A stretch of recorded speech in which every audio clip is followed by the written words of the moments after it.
Before I call on our next speaker, I just want to give you a little bit of, I wouldn't quite say it's gossip, I think it's probably close to being true. Some of you who live in this area, you know that the Mayor Jackson has made a couple of trips outside the United States. And the little bird, by name I think is Brian Hall, who's been to Serbia doing business several times, told me that as soon as funds are available, Mayor Jackson wants to go to Serbia, and he's going to probably sample some raznici and chirapche, and probably even have a drink of slivovitz. Now, my good friend, Senator George Voinovich, I got to tell you the power of the Serbian people. He had promised his wife Janet that come no matter what, starting with 2 days ago, after the passage of the bailout bill, that they were going to take a hidden respite somewhere away from the area, get some rest and quiet.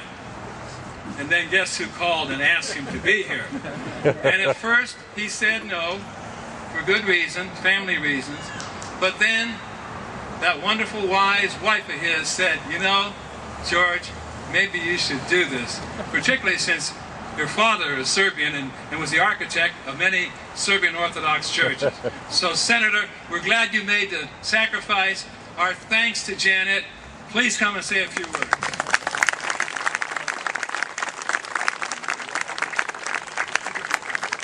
Doesn't get any better. He told it like it is. I tell everybody, the first thing you do is take care of Mama. Alex, I'm very, very happy to be here, and I did discuss it with Janet, and she said that that's where you should be. Not only because of your heritage, because of your father, and also because of the great leadership of this man over here, Alex Machaski, without whom we would not be here. And Metropolitan Christopher, thank you for being here today, and Bishop Metropon and all of the other members of the clergy, thank you. We need your continued prayers. We're in a very, very difficult period today in our country, and we need the help. We're on our knees right now. When you get on your knees, you look up for help, and please continue to pray for us. Mayor, I want to say thank you very much for being here. You know, a lot of our ethnic groups, nationality group people have moved out of the city, haven't they, Sabra? We're not here anymore. We're out in the suburbs. But here's a mayor, in terms of getting any kind of political help, is here because he believes in the cultural gardens. He believes that it's very important that the city of Cleveland is the host of these cultural gardens, and that it celebrates the mosaic of not only the city of Cleveland, but of northeastern Ohio, and quite frankly, of the United States of America.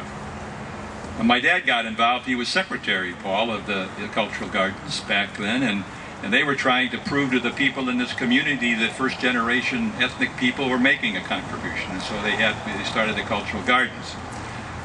And I think back to those days, and I think about today, and how the gardens have changed. And if you really think about the gardens today, you know, you got Negosh, and you got Peter the First, and you got Michael Pupin, and you're going to have Nikola Tesla. But when I was a little boy, the two biographies I had to read were of Michael Pupin and Nikola Tesla. There's a wonderful book, children, called From Immigrant to Inventor, about Michael Pupin and when he came here and what he went through and the sacrifices and the opportunities that he was given in this great country of ours. And then many of us remember during the Second World War what happened and how things changed.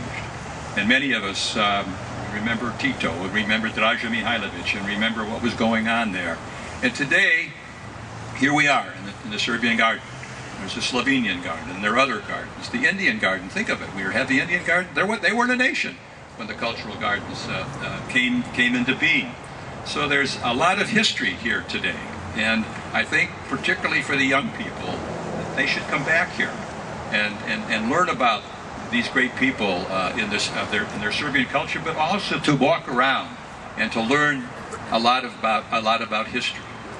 And today, as we celebrate this dedication, I think all of us should ask God, my dad used to say, ask God in Sveti Sava to bless Serbia and their leadership there. It's a democracy, it's free, and they have a lot ahead of them, but they're going to need God's blessings just like the United States of America.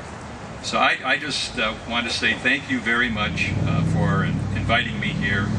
I can tell you that there's one person up in heaven that's looking down on this with a big smile on his face, and that's my father, George. Thank you very much.